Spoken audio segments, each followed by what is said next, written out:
आज हम लोग स्टार्ट करते हैं conventional sources of energy, geography, अपना चैप्टर 12 क्लास 10 ICSE। ठीक है, कन्वेंशनल सोर्स ऑफ एनर्जी क्या होता है, चल इसको हम लोग पढ़ाते हैं, नॉर्मल तरीके से पढ़ते हैं। कोई अगर conventional sources of energy are those which have been used by man for a long time and are still being tapped and used evidently. This include coal, petroleum, natural gas and hydel power.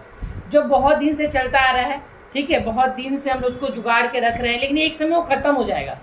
Coal petroleum रहेगा नहीं बाबू ज़्यादा दिन तक, वो एक दिन खत्म हो जाएगा।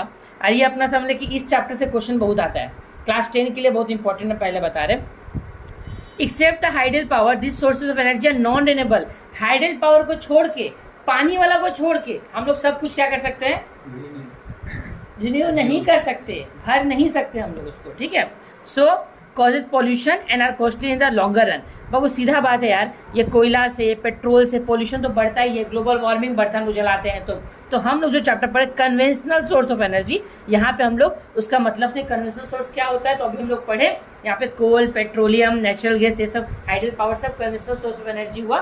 बट कुछ चीज रिन्यूएबल है और कुछ चीज नॉन रिन्यूएबल है। अब पहला बात करेंगे हम लोग कोयला का। कोल क्या है, तो coal is a combustible solid stratified rock of organic and mineral matter. जलाया जा सकता है, कुछ मिनरल से बनता है, बात खत्म। इसमें कितना, it is composed of 60 to 90% carbon. Carbon का वैल्यू 60 से 90% है, हाइड्रोजन 1 से 12% है और ऑक्सीजन 2 से 20% है। नाइट्रोजन कितना है, 1 to 3%। एग्जाम में बाबू लोग नाम लिख के बगल में ब्रैकेट में थोड़ा सा लिख देना, इंपॉर्टेंट है, अच्छा होगा ये। It occurs as a sedimentary rock in association with carbonaceous shale, sandstone and even fine clay. Sedimentary rock में ये ऑकर होता है, सेडिमेंट्री रॉक से बनता है। और एक चीज हम लोग बोले, फॉसिल किससे बनता है भाई, जल्दी, कौन सा rock, igneous rock, metamorphic rock, sedimentary rock. Sedimentary rock ये हम लोग को पता है, फॉसिल फ्यूल है ना। चलो ठीक है। Coal is form due to accumulation of plant matter in swampy area और broad delta, coastal plain and basin.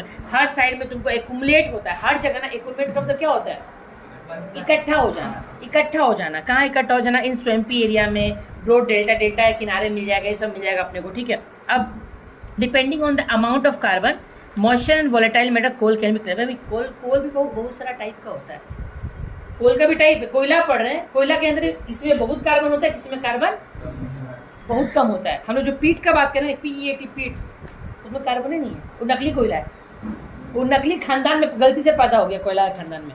लेकिन सबसे हार्ड अगर हम कोल का बात करेंगे, एंथ्रासाइट कोल, एग्जाम में इंपॉर्टेंट है भाई, सुन लो। Anthracite coal is the hardest and it rank highest among different variety of coal. एकदम टॉप में भाई, एकदम सबसे ऊपर टॉप में अपना एंथ्रासाइट कोल रहेगा, ये बात याद रखना। ठीक है, it is shiny and lustrous, almost jet black, पूरा ब्लैक कलर का रहेगा एकदम। ठीक है, compressed that is so no bondage structure, it has carbon content of 90%। भाई 90% कार्बन कंटेंट है, एग्जाम में आएगा एंथ्रासाइट में कितना है, तो 90% है। ठीक है, चलो। It burns for a long time and leave very little ash behind and it has a high heating value, that is why it is a globally prefer for domestic purpose. ये domestic purpose के लिए जरूरी है। उसमें से समझ लो कि ऐश जो राख है ना, बहुत कम निकलेगा, राख बहुत कम निकलेगा, ये बात याद रखना। और ये बोला जा रहा है कि डोमेस्टिक पर्पज के लिए इंपॉर्टेंट है, जरूरी है, लेकिन बात है कि इसका वो तो महंगा भी तो है, बात है तो महंगा भी तो है। चलो, तो पहला क्या बताया, एंथ्रासाइट। क्लियर हो गया सबको, क्लियर हुआ कि नहीं, एंथ्रासाइट क्लियर हुआ। अब बात करते हैं bituminous. It is hard, black and compact and make up almost 80% of the world total coal output. 80% तो हमारा बिटुमिनस कोल है भाई, पड़ा हुआ 80% पूरे दुनिया में। It variety greatly in composition and in carbon content from 50 to 80%। बाबू इसमें कार्बन कितना होता है, 50% से लेकर 80% तक। अच्छा, 90% किसमें होता है, एंथ्रासाइट में होता है, अभी मैंने बताया। और बिटुमिनस में कितना होता है, 50 से 80 डिफर करता है जगह। लेकिन बाबू एक चीज और बताया मैंने, 80% पूरे वर्ल्ड में यही कोयला है, ये कोयला 80%। मतलब सर आपका बोलने का मतलब ये कि एंथ्रासाइट कम है। यस, एंथ्रासाइट कम है। चलो, लिग्नाइट, हाँ ये बहुत महंगा है, एंथ्रासाइट वेरी गुड, एंथ्रासाइट बहुत महंगा है, ये हम लोग लिख सकते हैं। ये भाई महंगा भी हो सकता है, महंगा को क्या बोलेंगे हम लोग, कॉस्टलियर है ना। ओके, अब बात करते हैं बिटुमिनस कोल में। तो हाउस होल्ड कोल के लिए भी जरूरी है भाई। And 80% has the widest utilization for domestic purpose. Coking coal is high grade bituminous coal which has special value because when it heated in coke oven it fuses into coke, an important ingredient in iron steel smelting blast furnace। भाई इतना समझ ले, ये बहुत जरूरी है, important है। ठीक है, इससे हम लोग को समझ में आ सकता है इसका क्या वैल्यू है, बस इतना और कुछ नहीं। अब बात करेंगे लिग्नाइट का। बाबू लिग्नाइट क्या, it is also known as brown coal. Exam में आएगा लिग्नाइट क्या होता है, तो लिग्नाइट को हम लोग ब्राउन कोल के नाम से जानते हैं, ये बात याद रखना। And is lower grade coal, सब छोटा जाति का coal. It comprise of 40% of carbon. Sir only 40% carbon यहाँ पे मिलेगा, कितना carbon, 40%। And a good deal of moisture and less of combustible matter. भाई बहुत लेट से जलता है भाई, सीधा बात, किसी को आग लगाना है तुरंत पेट्रोल मार आग लग जाएगा।